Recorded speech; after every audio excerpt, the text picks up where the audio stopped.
নমস্কার বন্ধুরা, আমি রিমির বাঙালি রান্নাঘরে আপনাদের সবাইকে স্বাগত। আজ আমি আপনাদের সঙ্গে শেয়ার করব গাঠি কচুর দুর্দান্ত একটা রেসিপি।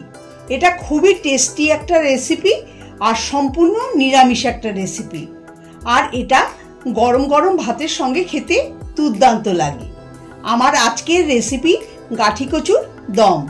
রেসিপিটা ভালো লাগলে অবশ্যই লাইক, কমেন্ট, শেয়ার করার অনুরোধ রইল।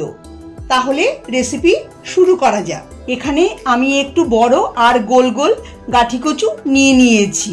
এই গাঠি কচু খেতে খুবই টেস্টি হয়। 500 গ্রামের মতো গাঠি কচু নিয়েছি। এখন গাঠি কচুর খোসা ছাড়িয়ে কেটে নেব। দেখুন, গাঠি কচু খোসা ছাড়িয়ে এরকম অর্ধেক করে কেটে নিয়েছি। এখন গাঠি কচু একটু সেদ্ধ করে নেব। খুব বেশি সেদ্ধ করব না, হালকা সেদ্ধ হবে। তার জন্য গ্যাসে একটা পাত্র বসিয়ে পরিমাণ মতো জল গরম করতে বসিয়ে দিয়েছি। জল গরম হয়ে গেছে। এখন কেটে রাখা গাঠি কচু দিয়ে দিচ্ছি।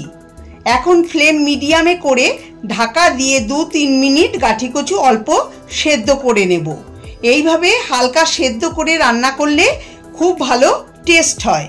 গাঠি কচু সেদ্ধ হতে হতে একটা মশলা বানিয়ে নেব। বাটিতে দিয়ে দিচ্ছি 1 চা চামচ জিরের গুঁড়ো, 1/2 চা চামচ ধনের গুঁড়ো, 1/2 চা চামচ লাল লঙ্কার গুঁড়ো, 1/2 চা চামচ হলুদ গুঁড়ো, আর দিচ্ছি 1/2 চা চামচ কাশ্মীরি লঙ্কার গুঁড়ো। অল্প জল দিয়ে মশলা গুলে রেখে দেব। 3 মিনিট পরে গ্যাসের ফ্লেম বন্ধ করে দেব।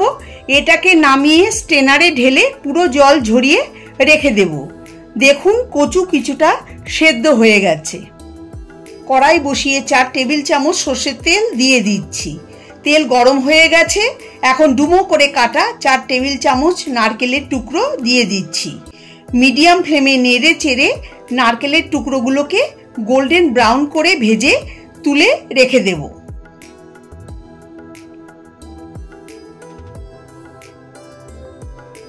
দেখুন, এরকম করে ভেজে নিয়েছি। নারকেল ভাজার ওই তেলে সেদ্ধ করা গাঠি কচু দিয়ে দিচ্ছি। কচু দিয়ে নাড়িয়ে চাড়িয়ে নেব।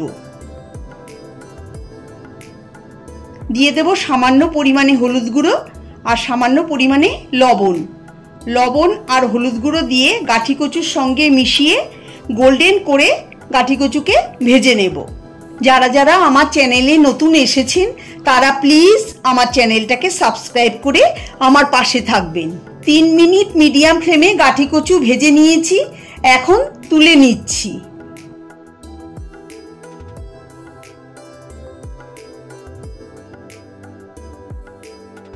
কড়াইতে আরও 1 টেবিল চামচ সর্ষের তেল দিয়ে গরম করে নিয়েছি।